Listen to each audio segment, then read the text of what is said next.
Why, hello everyone. I hope you're doing well today. Today we're going to be looking at a weapon that I've been thinking about for a long time. Not only because this weapon class I think is extremely slept on, but also this is just one of the most uncommon weapons to come across in all of Elden Ring PvP.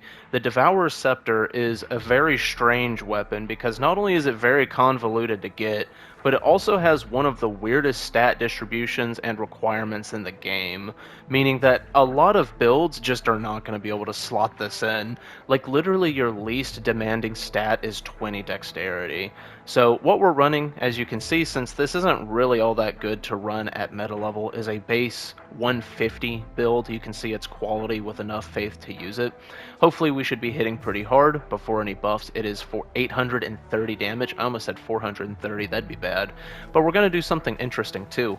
Since this essentially works on the same type of build, and I'm also going to be using the fire physic, I have some power stance magma blades that we're going to use intermittently. So we're going to be hitting with our stuff, handy tech over to those, and use this for a little bit. And then also from the Scepter, we have the Blasphemous Blade. We have some Flaming Strike, plus some roll catch options. Black Flame Tornado. As you can see, pretty cool inventory. I'm hoping to do something with a couple of these things, but obviously the Scepter is the most important part of today's video. Also, like, this moveset's just a lot faster than people give it credit for. And also, this crouch attack technically comes out, if I'm not mistaken, frame 8. What makes it interesting, though, is that it starts behind you. Like, which effectively makes it have very little range. But the thing is that this weapon is the longest Warhammer, and it's not even close. It is so far and away the longest. So hopefully landing this crouch attack thingy is going to be easier with this one than the other ones. But with that being said, let's go ahead and do some invasions and whatnot and see if we can't make this thing work well. It's worth mentioning before I start that I actually just changed the inventory. So essentially we have Stormhawk Axes. I was looking at my stats, and this definitely makes way more sense, as well as putting the prosthesis on here for being able to catch light rollers. But without a further ado, now let's get started. Alrighty, it is time for post-production Yay Goro. How are you doing, Puddin' Pop? That's right, that's the type of love that you only get down here in the South, so love it while it lasts.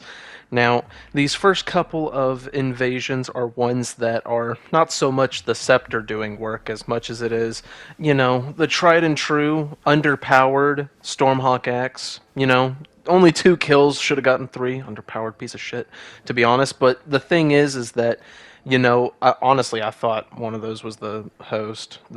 I thought the host was the one who lived.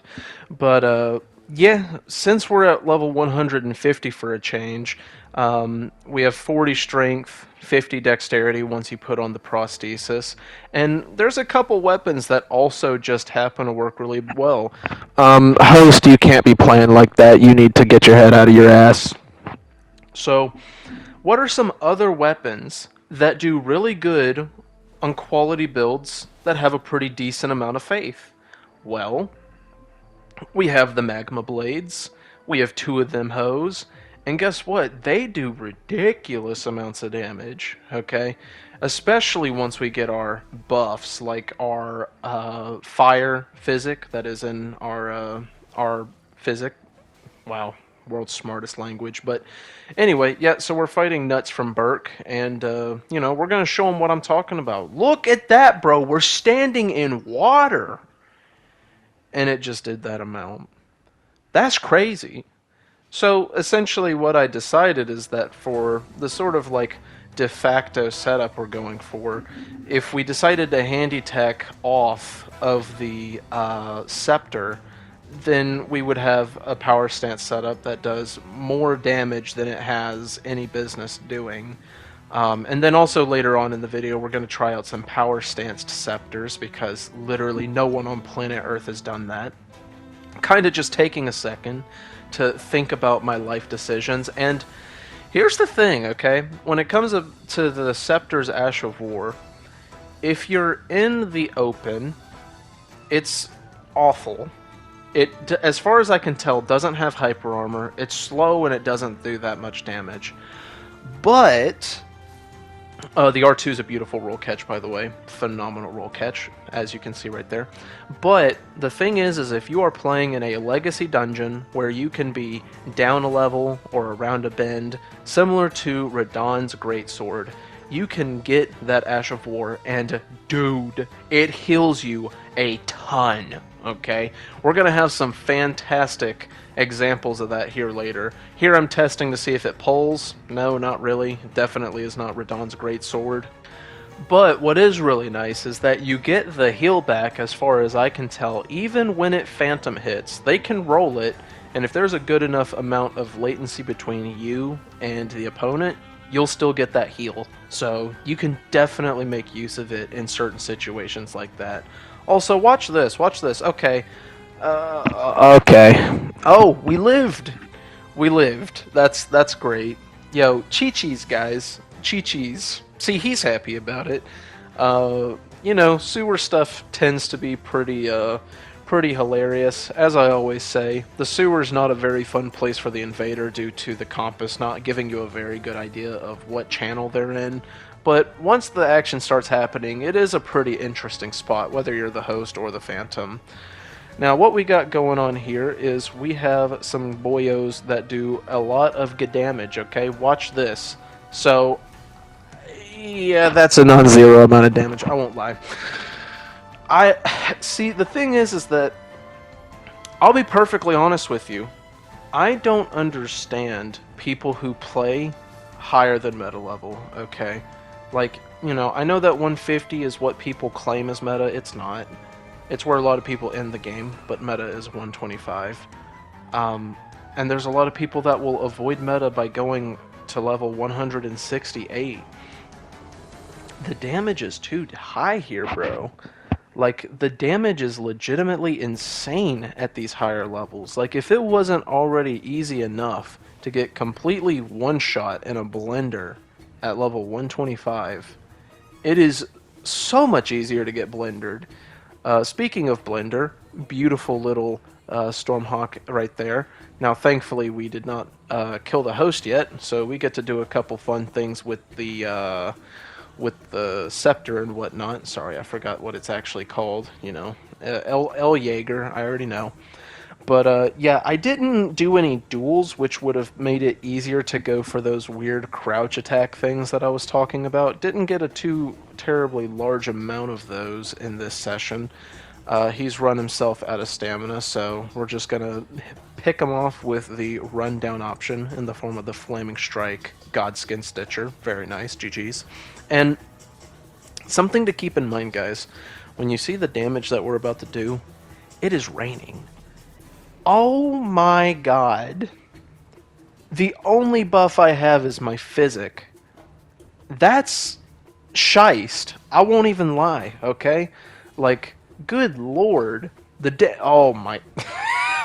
Watching it back, I'm like, bro, we have like a 20% damage reduction on our fire stuff. How is it doing this much damage? It's absolutely ludicrous. Now, I will cover it more when we get a clip that actually shows it.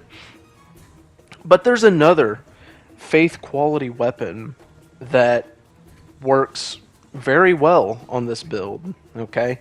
Because it has very good stat scalings in strength, dexterity, and faith.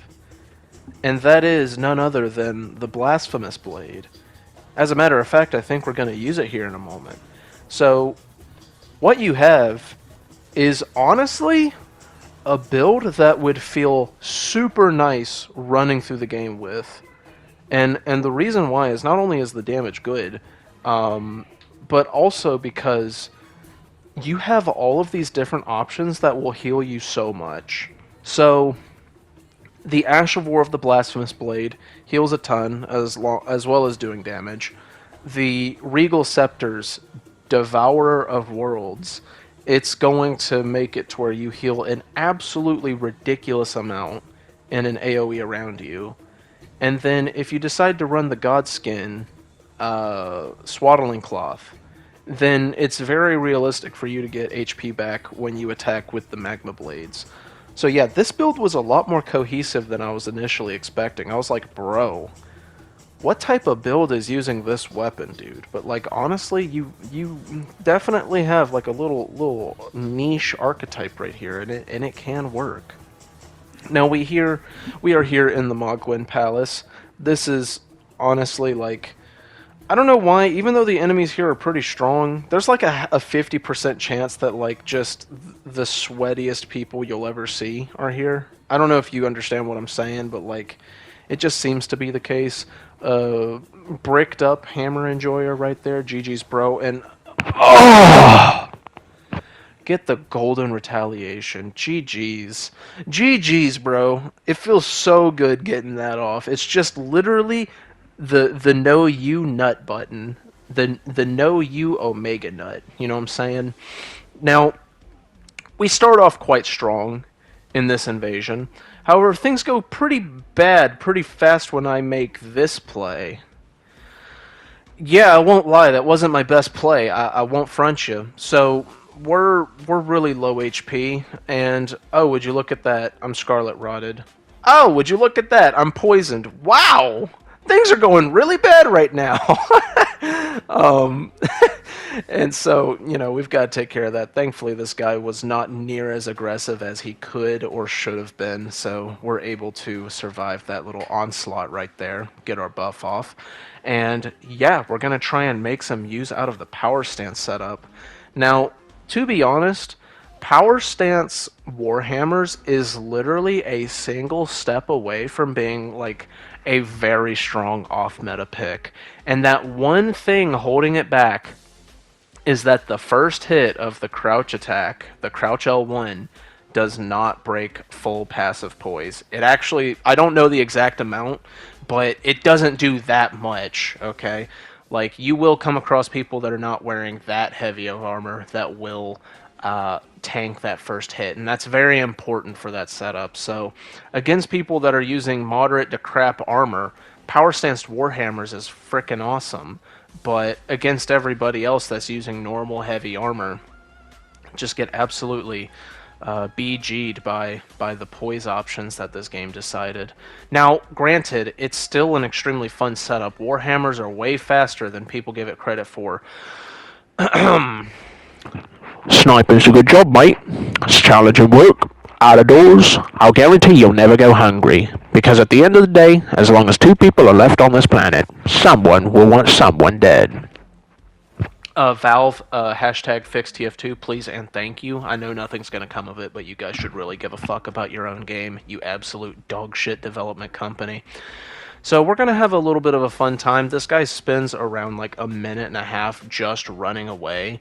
And this is also something I've noticed about this higher level bracket, is that there's a lot more people that just don't play with any sort of like sense in their brain. And that's crazy because a lot of people at meta level 125 make really bad decisions, okay? And the thing is that I don't commonly see people at meta level 125 that run away from you but like still turn around and use like Golden Land or whatever this is called and like then just go back to running. It's like, what are you doing, bro? Like, I don't understand what is happening in your membranes, bro. Like, please explain to me what you're doing with this holy chicken leg that you are actively buffing and then not swinging it. I just don't get it, bro. Like, I just don't. But we are going to get that R2 right there and get that roll catch. I absolutely love the range on this thing. It is so nice. And honestly, I feel like this thing would have been a problem for a lot of people if I was using it in the arena, but I just didn't feel like getting any arena footage today. Now, we have an invasion that was a lot harder than it probably should have been. So I see this guy back there. He's probably got -5 poise. Oh, he has a whole home team. I mean, I wasn't surprised necessarily, but, you know, they were all just hiding over there. I guess that's what you do when there's one person and there's 3 of you guys. You ambush them, as you do. And, you know, a lot of big hyper armor poise boys and a lot of big damage. Let's see a little bit of that healing. I just received an Estus heal, or excuse me, we're playing Elden Ring where every single name has to be so easy to say. Crimson Tear. I just got a Crimson Tear heal. Let's get another one, why don't we? Yup, just all of that. And the no FP Stormhawk Axe, and he's so hell-bent on smashing the L2 button, he let all 3 non-comboing hits hit him. Amazing. Also, what is also amazing, this internet connection, I can almost guarantee you on my mama that this guy is playing somewhere in England. You know why? Because every single person... Okay, I've got like 2 friends that don't. Also, amazing that going through the wall right there. Thank you very much. All but my 2 homies that I know live in England. And to those 2 homies, you know who you are. Everybody else does not use a damn Ethernet cable. Okay? The connection from me here in Florida to England should not be worse than Japanese players, okay? How are you getting outdone by people that are living on the opposite side of the planet? You know? Like, rant over. Over. I'm sorry, but I just had to speak a little bit too much facts for just 2 seconds. So, I'm trying to coax them out here. There's a clean rut night, and it would be nice for it to be aggroed. To be honest, I have no clue how it hasn't heard these guys. When I'm fighting it in my own world, it will hear things pretty far back in that room, so I have no clue what, like, brazzers it's watching to where it's so distracted that it's not giving us the time of day. Miss our backstab right there. Sorry. I'm not Wazus when it comes to these backstabs, bro. Like, not all of us are built better. So, we got this guy. Unfortunately, our clean rot dies, and we get poise broken on the first hit, thanks to wearing Fashion. As you guys should know, Fashion is objectively the L build decision, okay? Like, if you don't look like my grandma with horns coming out of your titties and, you know, looking like all that, then you're not doing something correct, simply put. Like, you know, you have to look like an absolute, like, monster from the lagoon for your armor to be viable in this game. So, you know, hopefully the DLC fixes that. We only have a couple days left. But I will never stop wearing my knight armor. I've had a couple people ask me, are you going to stop wearing your knight armor in the DLC? Is there going to be some fashion that blows your socks off? Even if there is an armor that literally blows my socks off and sends them hoes over the Atlantic and gives them to the closest English person without a Wi-Fi connection, I'm sticking with the knight armor. This shit's too drippy for school, okay? So we're going to stick to it, okay? We're going to stick to our guns. Now, granted, I think I've mentioned this before, I would love to see a system that's kind of like what's in For Honor, where you have the... trying to think what it's called. You've got the material system, right, where you can change how the metal looks, and then you've got like your different cloth and whatnot. I know that they would probably have to overhaul the entire game to be able to do that in Elden Ring, but please? Pretty please? Like... Take the knight armor, and then make that shit bronze, and then make the blue cloth. I mean, it'd still look good with blue. Amazing decision making by the host right there. Make it red or green, and you have just cooked something absolutely beautiful. Now, I can tell based on where we are in the video that we have reached the worst thing of all time. This invasion took forever, because we came across one of the craftiest AFK farmers I've ever seen. And so, if you don't want to sit back, relax, and watch the dumbest shit of all time, I don't recommend that you watch to this point of the video, because I cut out so much, and still, the rest of this video is this AFK farmer. So I run up to where the compass is, I see that the compass has just disappeared, but all of these dragonflies are not perturbed at all, even though he should be standing down here. And then it occurs to me, oh, maybe he's standing at the top of the mountain. At least it's doable, you know? At least it's up. Oh, wait. Let's look at the compass a little harder.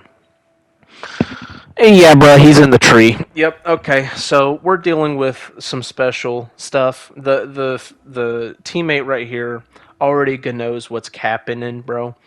And I have an idea here before too much longer. I have no reason to believe that this guy isn't as ridiculously high up in the canopy as possible. And what I was opening my map to do right there and check is I was wondering if we were going to encounter a fog wall at that spot where there is the, you've got those like barriers that you have to undo. I was wondering if that was going to be an issue and if those were closed. But essentially, I'm just taking my time, checking the tree once more, see if I don't see him. And then we start on our 5-minute journey across half of Caelid. Let's go check on that wall, that doorway. Okay, thank God we can enter. Because if he's as high up in this tree as I think he's going to be, then we're not going to be able to get any chance of a cannon shot or a great bow shot that is going to allow us to aim high enough. Like, we're not going to be able to aim high enough to do something like that. So we have to try our luck up here in this area. Also, might I add that in typical Elden Ring fashion, it seems like the spawns up here are completely fucked because not a single blue or red in this entire session spawned up here. Like, normally blues have like the most ridiculous spawn points in Elden Ring, like literally just spawning, and they're immediately already sniffing the ass of the host. They spawn that close. But no, not in this one. So I'm taking my time. There's a ton of branches he could be on, and that's part of the reason that this invasion lasted so long, because this tree's gigantic. If he's crouching or if he's using the mimic veil, it's very reasonable to say that we probably cannot see him, especially if, and I've not tested this, I tried testing it and cut it out of the footage. I tried finding the mimic veil in my inventory. Believe it or not, on my character that I have played for over 800 hours, almost 900 as of this point, I never picked up the mimic veil in Stormvale, so yeah, bro, I'm gonna have to go get that. Yeah, so I'm cutting out quite a bit of footage here. I spent quite a large amount of time just triangulating where he might be. Obviously, my suspicion, and the thing that I'm hoping is not the case, is that he is extremely high up.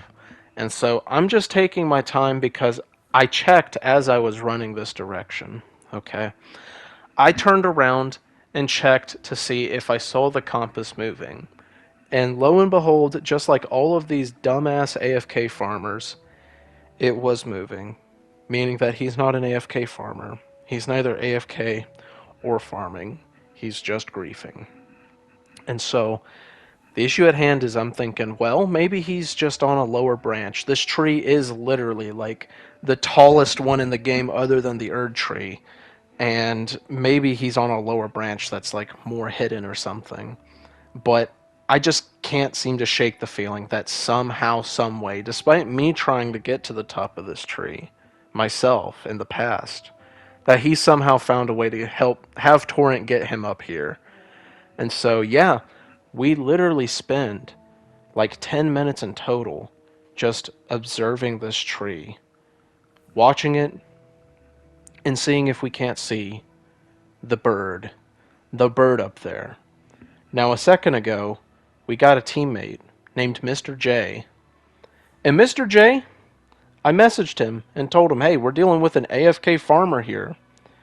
He wrote something back, I can't remember what it was. I think he said finger not working. I mean, beyond me, I don't know what he meant. Probably meant the bloody finger, to be honest. But he's going to have to go through the same trek that I did to get here if he understood what I meant.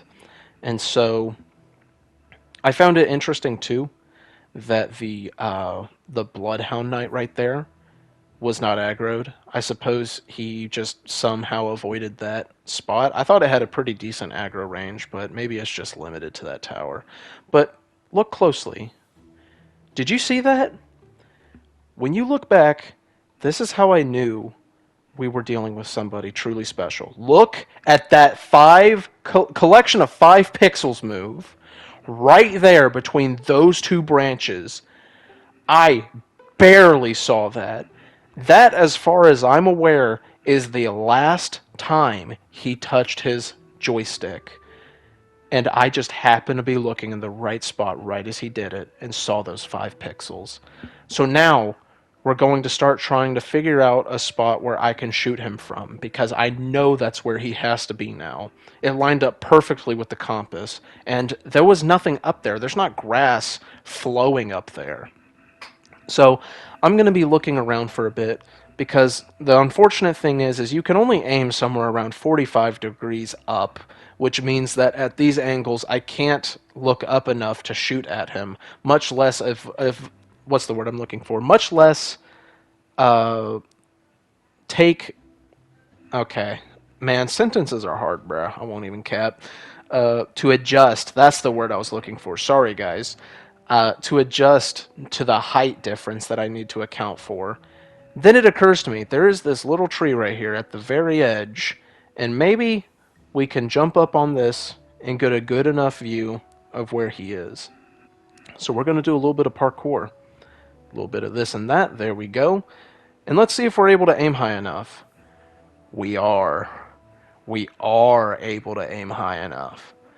But now there's a second issue. There are these gigantic ass bulbs in the way. I saw him on the branch, and these bulbs are protecting him. Okay? And I don't have on me at the moment the arrow reach talisman. I left it at home. I haven't had to use it in literally like 2 years. So I didn't even think about it, to be honest. And so, we're flubbing some shots. I'm trying to see if I can't reach some perfect angle. But unfortunately, it just seems like it's not able to happen. Now we're going to figure out something on the fly. Does the jar cannon have a more straight trajectory than the golem arrows do? Now, it did launch me straight off, but even from that, I could tell that the answer is yes. Yes, the jar cannon is able to take a straighter shot and hopefully put this guy away, but I have to find some perfect angle. And also, I need to stop falling off of this damn tree, so I readjust. Hopefully, this is the last time we're having to try and shoot him. Sorry, rage burp. This footage is making me very angry. But we take the shot, we're lining it up, and what happens? What do we see? Oh my god. It's perfect. Oh my god. He landed on a branch below and did not die. Now I'm mortified that he is probably in an even harder spot to shoot. This part of the tree is so thick that you have to wonder, how the hell are we going to land the shot? We can't see him from any angle. He's sitting on a side that there's no mountain to see from. And I refuse to try and scale that tree. I don't want to die in this invasion. I want to knock him out of his little nest up there. And if I try getting up there, like I said, it probably requires torrent. I probably will fall to my death. I'm not willing to take the chance. So we're back to triangulating his position and trying to figure out, hey, maybe we can get something good here. Maybe we can get a good angle. But then I start noticing something. Would you look at that? Our teammate is finally here. He's off shooting from another spot. And so I think I take one more shot, and then we're going to go say hello to him. Mr. J has finally arrived. As you can see, got another shot. Now, granted, he's missing horribly, but he also didn't see where he fell to. So we're going to go over to Mr. J. He has the based ballista. How you doing, sir? What's up, baby? And he's going to wave back We're in this together. This is my brother in arms. We're going to put this guy on his ass. We're going to make him splat if we can muster it. Now we're lining back up. We're going to try and take this shot again, okay? Now the thing is that we have to try and see if by some miracle we can thread the eye of a needle a second time. We have to land this shot in a way where we're hoping that he is close enough to the thickness of the branch to where it will actually make contact with him and not make him land on another branch, but actually send him plummeting to the depths below. We line up the shot, and what do we see? Oh my god. Look at that vulture fall from its fucking nest. G fucking G. Some people may have said it was impossible. I say, chi-chis, dude. I hope you guys have a good day. Peace.